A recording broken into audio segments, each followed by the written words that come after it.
let's talk a little bit about chemical reactions. And chemical reactions are a very big deal. Without chemical reactions, you or I would not exist. In your body right now, there are countless chemical reactions going on every second. Without chemical reactions, we would have no life. We would not even have the universe as we know it. So what are chemical reactions?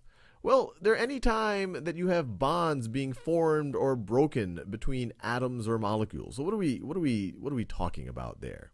Well, this is maybe one of the most fundamental chemical reactions. Once again, if this one never occurred, we'd be in trouble. We would not have any water. But let's think about what it is actually describing. So over here on the left-hand side, we have the reactants. Let me write that down. So here we have the reactants. These are the molecules that are going to react. And then we have an arrow that moves us to the product. So let me do that in a different color. So we have an arrow that moves us to the product, or we could say the products. And so what are the reactants here?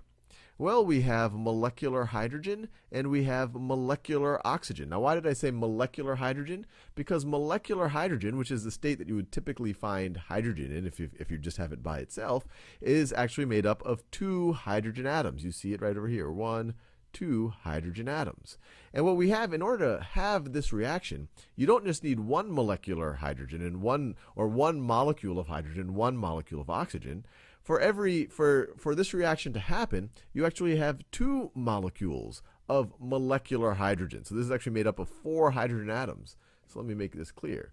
So this right over here, this is 2 molecules of molecular hydrogen, and that's why we have the 2 right out front of the H sub 2.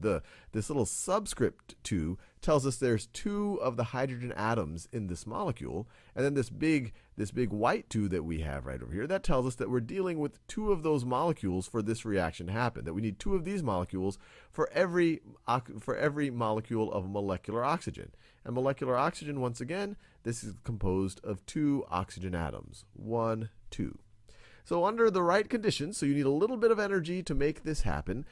If under the right conditions, these 2 things are going to react, and actually it's very, very reactive, molecular hydrogen, molecular oxygen, so much so that it's actually used for rocket fuel, you are going to produce 2 molecules of water. We see that right over here. And look, I did not create or destroy any atoms. I had one oxygen atom here. It was part of the oxygen molecule right here. And then I have the second one right over here now. Now they are part of separate molecules.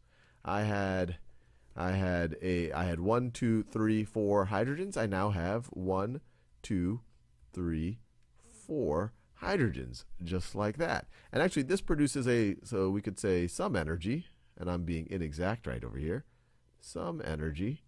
And then we could say a lot of energy, a lot of energy. So this is a reaction that you just give it a little bit of a kickstart, and it really wants to happen. A lot of energy. So one thing that you might wonder, and this is something that I first wondered when I learned about reactions, well, how does this happen? Is this a very organized thing? Do these molecules somehow know to react with each other? And the answer is no.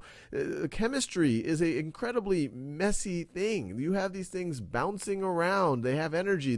They're bouncing around all over the place. And actually, when you provide energy, they're going to bounce around even more rigorously enough so that they collide in the right way, so that they break their old bonds and then they form these new bonds. So whenever you see these reactions in biology or chemistry class, keep that in mind. It looks all neat and organized, but in a real system, these are all of these things just bouncing around in all different crazy ways. And that's why energy is an important thing here, because the more energy you apply to the system, the more that they're going to bounce around, the more that they're going to interact with each other. The more reactants you put in, the more chance that they're going to bounce around and be able to react with each other.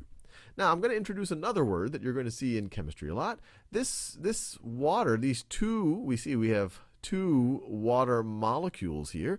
We could call them molecules, but since they are actually made up of 2 or more different elements, we could also call this a compound. So water is, you could call it a molecule or you could call it a compound. So this is a molecule or compound, while this molecular hydrogen, you would not call this a compound. And this molecular oxygen, of course, it's a molecule, but you would not call it a compound either. And just to get an appreciation of how much energy this produces, let me show you this picture right over here. That's the space shuttle. And this big tank right over here, this big tank contains a bunch of liquid oxygen and hydrogen. And to create this incredible amount of energy, it actually just you mix the two together with a little bit of energy, and then you produce a ton of energy that makes the rocket, that makes the space shuttle. Well, the space shuttle's been discontinued now, but back when they did it to make it get its necessary velocity.